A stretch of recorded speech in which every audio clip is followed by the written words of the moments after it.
작년에 영국에서 굉장히 많은 사람들이 봤던 한 드라마 시리즈가 있습니다. 우리 한국어 제목으로는 소년의 시간이라고 알려진 작품인데요. 일본에서는 아돌레센스라는 제목으로 알려진, 그렇게 소개된 작품입니다. 이 작품에는 아직 어린 중학생 정도인 소년이 범죄를 저지르고 그 재판을 받는, 보호를 받는 그런 여러 가지 굉장히 리얼한 과정들이 표현되어 있었고, 또 특별히 이 작품이 주목을 받았던 이유는 한 번도 컷을 안 하고 한 장면을 그냥 끝까지 연기하는 그런 특별한 스타일로 만들어져서 또 주목을 받기도 했습니다. 이 작품을 보면서 그 어린, 그 젊은 몸을 갖고 범죄에 연루가 되거나 혹은 비행을 해서 그 앞으로의 미래가 어떻게 될 것인가 하는 안타까움이 있었습니다. 또 그 아이의 가족들은 그 일을 어떻게 받아들이고 살아가야 할 것인가. 이 소년 범죄, 비행소년의 문제를 여러 각도에서 보여주는 작품이었습니다. 영국뿐만이 아니라 일본에서도 한국에서도 이 소년 범죄의 문제는 큰 사회 문제 중에 하나입니다. 청소년들이 가진 이 육체의 건강함, 그 모든 힘과 또 이 두뇌의 유연성을 갖고 창의적으로 할 수 있는 일을 통해서 어떻게 하면 범죄를 잘 저지를 수 있을까? 그곳에 사용되고 있다는 것이 참 안타까운 일입니다. 제일 간단한 방법은 엄벌을 처해서 무서워서 범죄를 못하게 하는 그런 방법도 있습니다. 또 무조건 비행소년을 다 소년원으로 넣어버리면 되지 않느냐, 그렇게 생각할 수도 있습니다. 사실 일본의 통계를 보면 범죄자, 초범의 숫자는 점점 줄고 있습니다. 그런데 전체 범죄자의 수를 보면은 그 안에 재범, 또 다시 범죄를 저지르는 비율이 50% 가까이 있다고 합니다.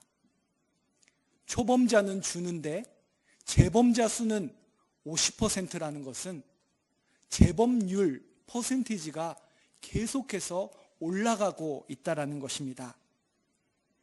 아마 그 이유는 한번 형벌을 받았던 사람이 사회로 돌아왔을 때 상담할 수 있는 사람이 없고, 가정이 없고, 일자리가 없고, 여러 가지 사회가 준비되지 않는 상황 속에서 결국은 다시 범죄를 저지르는 그런 상황들이 있는 것 같습니다.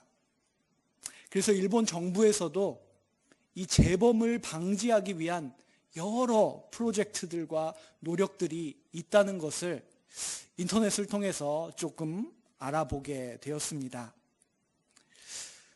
새해부터 이런 어두운 얘기를 드리는 것은 조금 어떨까 생각도 해봤지만, 그러나 오늘 우리는 이 안타까움을 하나님께서도 갖고 계신다라는 것을 기억하면서 바울이 쓰는 로마서의 본문 속으로 들어가면 어떨까 생각을 합니다. 오늘 우리가 읽은 19절 말씀을 다시 한번 보면은, 전에 너희가 너희 지체를 부정과 불법에 내주어 불법에 이른 것 같이, 우리 인간이 우리의 이 지체, 오장육부를 갖고 불법과 부정에 내주었다라고 말합니다. 참 안타까운 그런 일들이 인간의 죄악 속에 있다라는 것을 하나님께서 바울을 통해서 말씀하십니다. 그런데 이제는 이라고 말하면서 예수 그리스도 사건 이후에는 너희 지체를 의에게 종으로 내주어 거룩함에 이르라 라고 말하고 있습니다. 우리 사회가 보다 좋은 사회가 되기 위해서는 초범자 줄어야 하지만 재범의 숫자도 줄어야 하는데 그를 위해서는 우리가 어떻게 좋은 방향으로 갖고 있는 그 모든 에너지와 창의력을 올바른 방향으로 사용할 수 있을지 제시를 해 주어야 한다. 마찬가지로 우리도 예수 그리스도를 통하여서 이제는 의의 종이 되었다면 우리가 거룩함에 이를 수 있도록 마음과 지체, 육체도 그곳을 향하여 나아가야 한다라는 하나님의 말씀을 바울은 전하고 있습니다. 오늘 우리는 이 19절의 말씀을 통하여서 지금 2026년을 시작하면서 이 세상에서 우리는 얼마만큼 우리의 지체를 하나님의 나라를 위해 하나님께서 이 땅을 회복시켜 나아가시려고 예수님을 보내주셨는데 그 예수를 주로 믿는 우리들이 얼마나 우리의 힘과 창의성과 이 육체를 갖고 그 일을 위해 일하고 있는지를 진지하게 생각하기를 원합니다. 바울은 먼저 예수 그리스도 사건이 어떤 변화를 일으켰는지를 말합니다. 우리가 그리스도인이라고 말할 때 그것은 이제는 하나님께 속하는 사람이 되어서 우리가 섬기는 주인이 바뀌었다라는 뜻이라고 바울은 말하고 있습니다. 어떤 사람들에게는 이 말씀이 참 이상하게 들릴 수도 있습니다. 우리는 예수님을 통해서 죄로부터 자유롭게 되었는데 예전에 죄의 노예였다면 이제는 자유의 신분이 돼야 되는데 어찌하여 또 누군가를 섬겨야 한다는 말씀입니까? 왜 우리는 또 다른 종이 돼야 합니까? 그렇게 생각할 수도 있습니다. 그런데 우리는 사실 우리가 생각하는 것처럼 스스로를 잘 통제해서 내가 나의 주인이 돼서 정말 훌륭한 삶을 살 수 있다라고 말하고 싶지만 그러나 바울은 인간의 그 모든 모습을 돌아보면서 인간이 그런 존재가 아니라는 것을 알고 있습니다. 그러므로 이제는 새로운 주인을 섬김으로써 새로운 삶으로 나아가야 한다라고 말합니다. 이런 의미에서 어쩌면 거부 반응이 일어날 수 있지만 바울은 의에게 종된 삶을 살아라라고 말하고 있습니다. 여러분은 지금 이 교회에 나오시면서 그리스도인으로 사시면서 바울이 전하는 이 복음을 어떻게 받아들이고 있는지 한번 오늘 말씀 속에서 돌아보기를 원합니다. 그저 세상과 조금 다른, 조금 더 잘 사는, 도덕적으로 조금 더 나은 그런 삶을 살으라는 것이 복음의 요구가 아니라는 것입니다. 바울이 2000년 전에 이 로마 성도들에게 보낸 이 로마서에 기록된 복음은 우리의 모든 삶의 영역에서 급진적인 요구를 하고 있습니다. 즉 모든 삶의 부분에서 새로운 주인을 섬기는 그러한 삶으로 나아가야 한다. 정도의 차이는 있을 수 있습니다. 나는 아직 아주 조금밖에 안 바뀌었어요. 나는 중간까지밖에 안 바뀌었어요. 나는 좀 많이 바뀐 것 같아요. 정도의 차이는 있을 수 있지만 우리는 모두 다 이곳을 향하여 나아가는 그리스도인으로서 복음의 부름을 받고 있다는 것을 기억하면서 오늘 말씀 더 깊이 나아가도록 하겠습니다. 바울은 우리가 이 의의 종이 되기 이전에는 죄를 주인 삼았다라고 말합니다. 이 죄는 그저 하나하나의 죄를 한 개씩 말하고 있는 것이 아닙니다. 아직 로마서 후반까지 가지 않았기 때문에 바울이 이 죄를 어떻게 전체적으로 묘사하는지는 후반에 나오지만, 바울은 이 죄가 인격적이고 우리를 지배하는 힘이 있는 그런 세력으로서 죄를 말하고 있습니다. 그것은 마치 포악한 주인과 같은 모습입니다. 때로는 우리를 위협하면서 무리한 요구를 하기도 합니다. 이렇게 살아야 한다. 더 너의 즐거움을 찾아라. 너의 욕구를 최대한 만족시키면서 살아라. 그를 위해서는 다른 사람의 재산도 빼앗아도 좋다. 더 많은 사람을 짓밟고 너는 더 높은 곳으로 올라갈 수 있다. 계속해서 우리에게 그렇게 말을 해옵니다. 바울 시대와 마찬가지로 이러한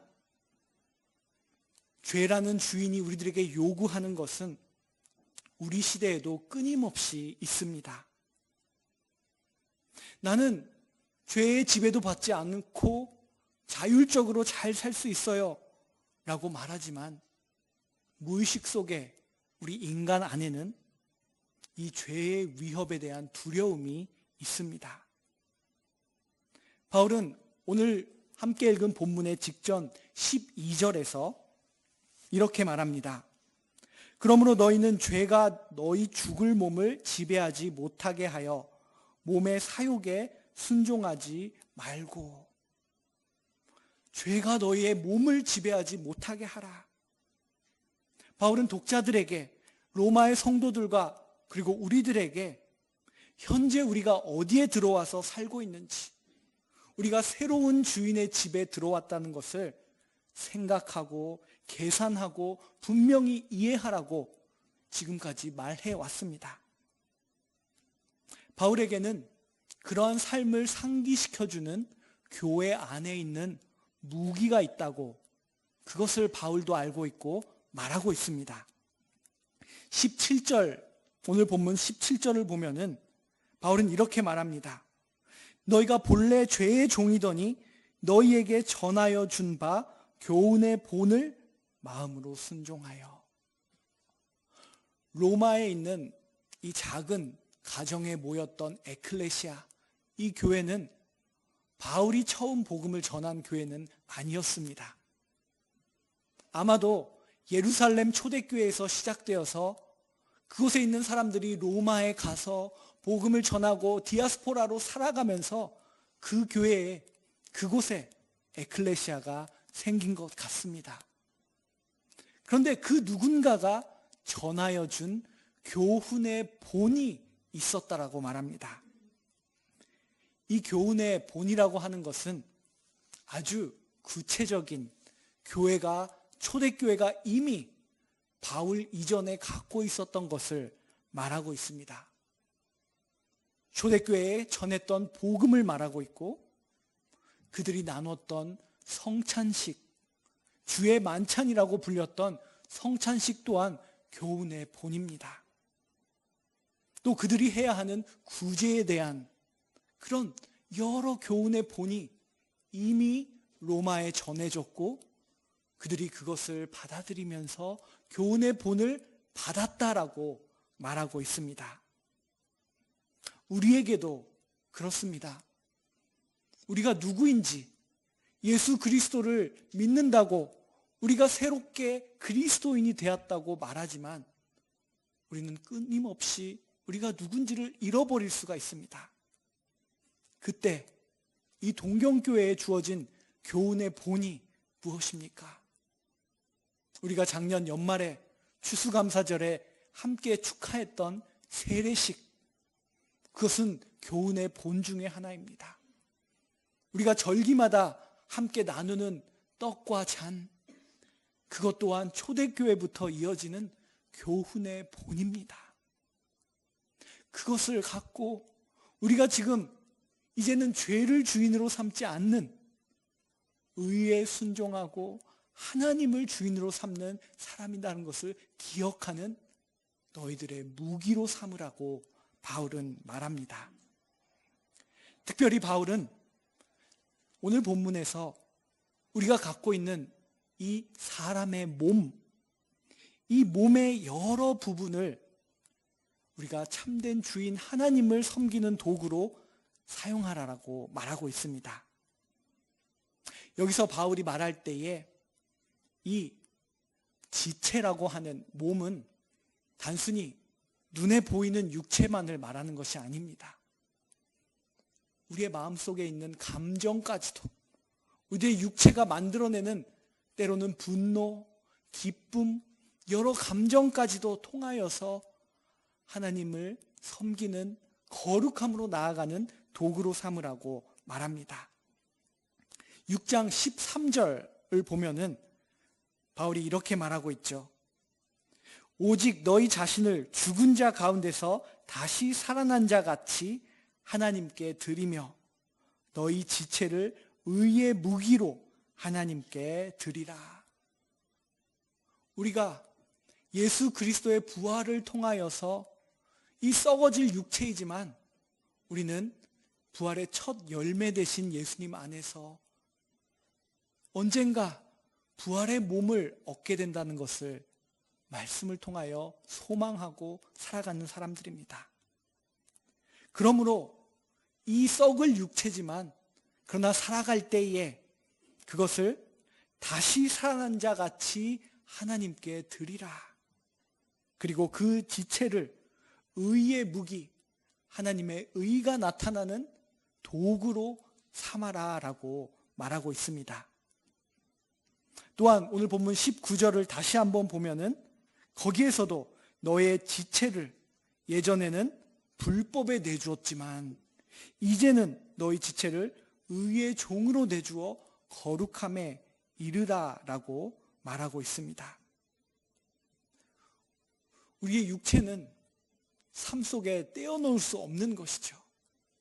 오늘도 우리의 육체로 아침밥을 먹고 교회에 오기 위하여 옷을 입고 핸드폰으로 연락을 하고 눈으로 보고 귀로 듣고 우리의 육체는 끊임없이 일하고 있습니다. 근데 너무나 가까워서 그 육체가 무엇을 위해 일하고 있는지 우리가 생각해 볼 기회가 잘 없습니다.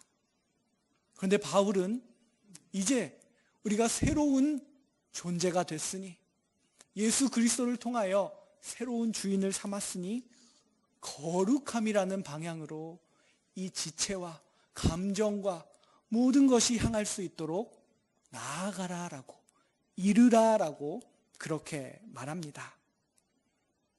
여러분도 교회의 여러 전통 속에 이 육체를 더욱 하나님께 드리기 위한 노력을 해보신 경험이 있지 않을까 생각합니다. 제가 지금 생각나는 예는 금식입니다.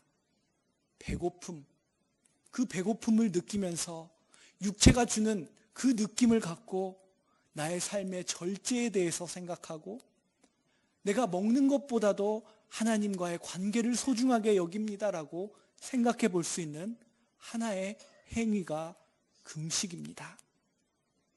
그런데 그 육체를 통하여 거룩하게 나아가려고 끊임없이 시도하다가 좌절을 하는 경우도 있습니다. 왜냐하면 지체만으로 거룩함에 이르는 것에는 한계가 있기 때문입니다. 바울은 그 사실 또한 오늘 본문에서 말해주고 있습니다. 17절을 몇 번 반복하고 있지만 다시 한번 보겠습니다. 바울은 이렇게 말합니다. 너희에게 전하여 준 바 교훈의 본을 마음으로 순종하여.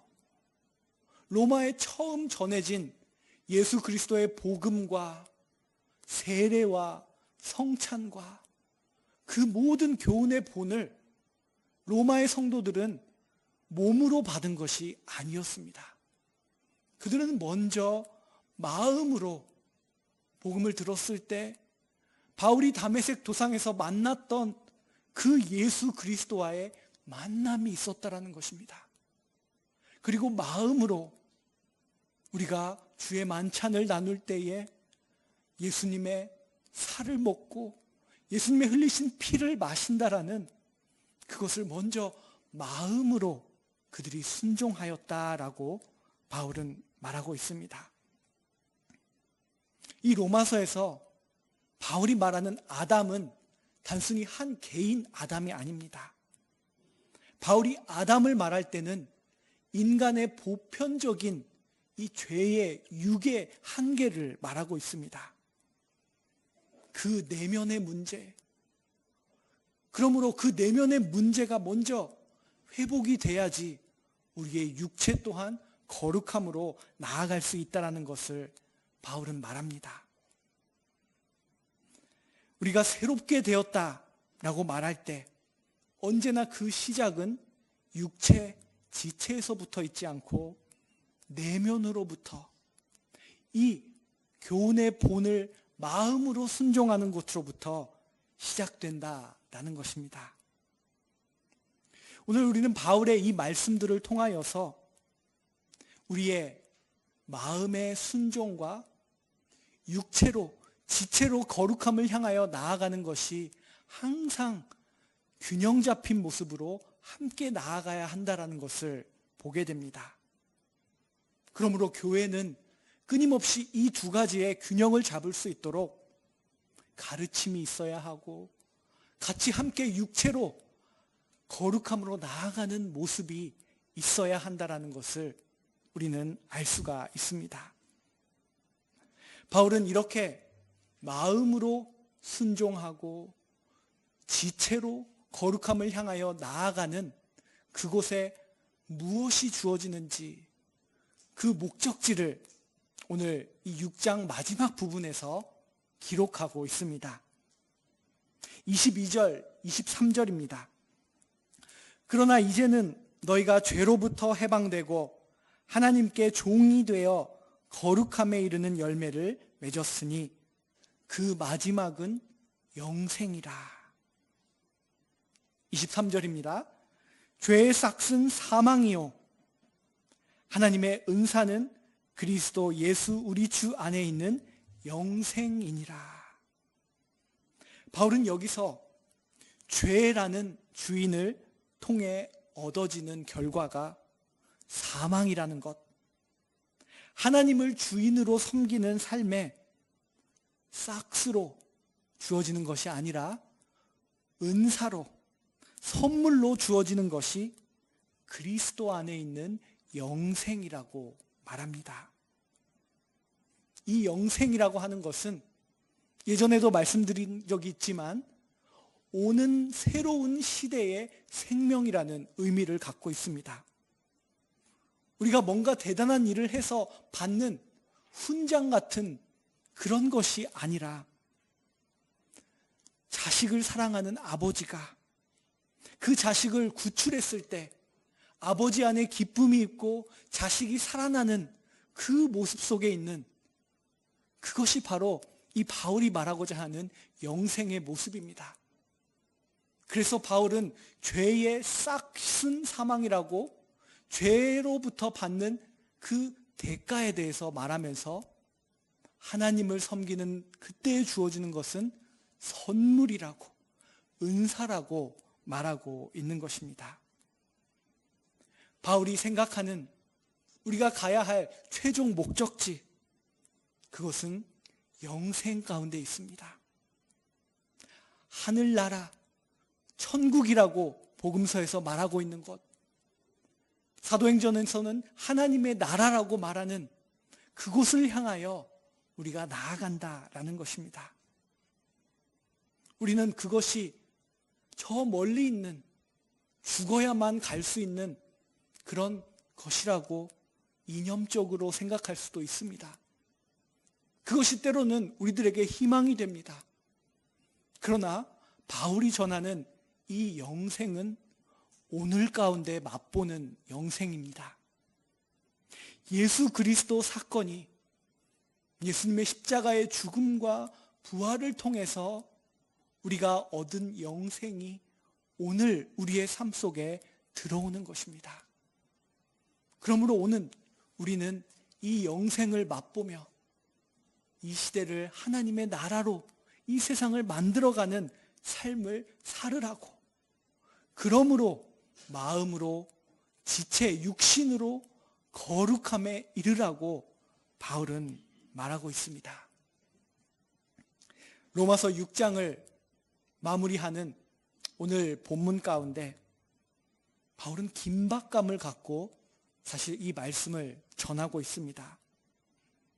그리고 2026년을 살아가는 우리들, 특별히 이 시대에 교회가 필사적으로 이 말씀을 받아들이고 듣고 실천해야 할 말씀이 아닐까 생각합니다.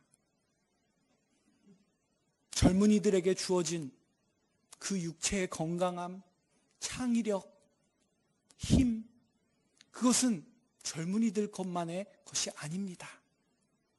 여러분, 우리 동경교회를 여러분 한 사람 한 사람에게 지금 주어진 것을 한번 돌아보십시오. 여러분의 육체, 지체는 어떻게 움직이고 있습니까? 동경교회의 지체는 무엇일까요?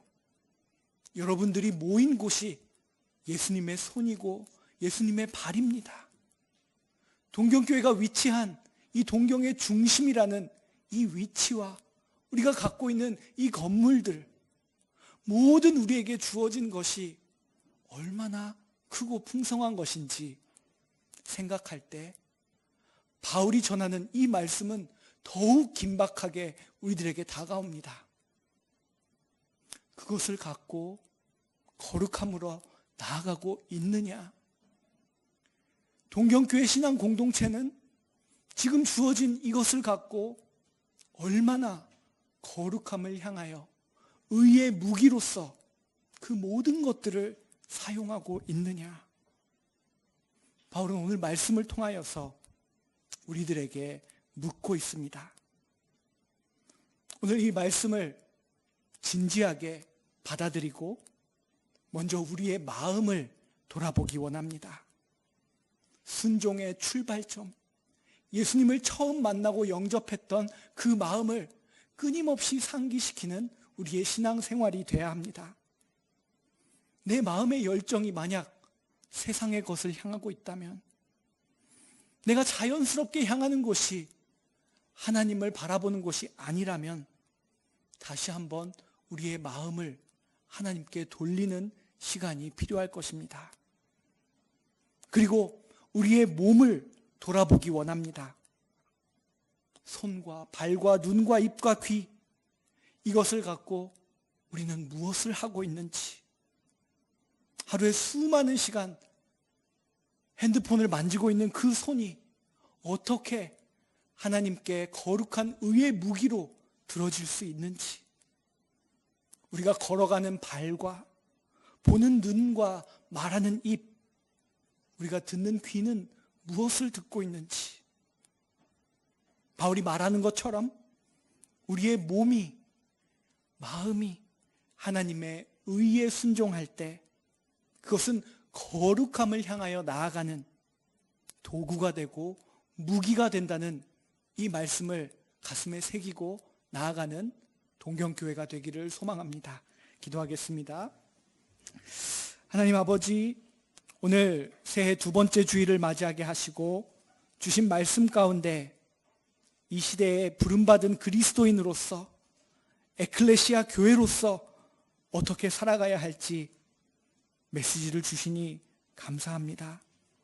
하나님, 우리들에게 주신 것을 돌아보고 안타까워하시는 하나님의 심정을 더욱 깊이 이해하고 우리에게 주신 마음과 지체를 갖고 더욱더 열심히 거룩함을 향하여 나아가는 그런 참된 그리스도인이 되는 우리 모두가 될 수 있도록 인도하여 주시옵소서.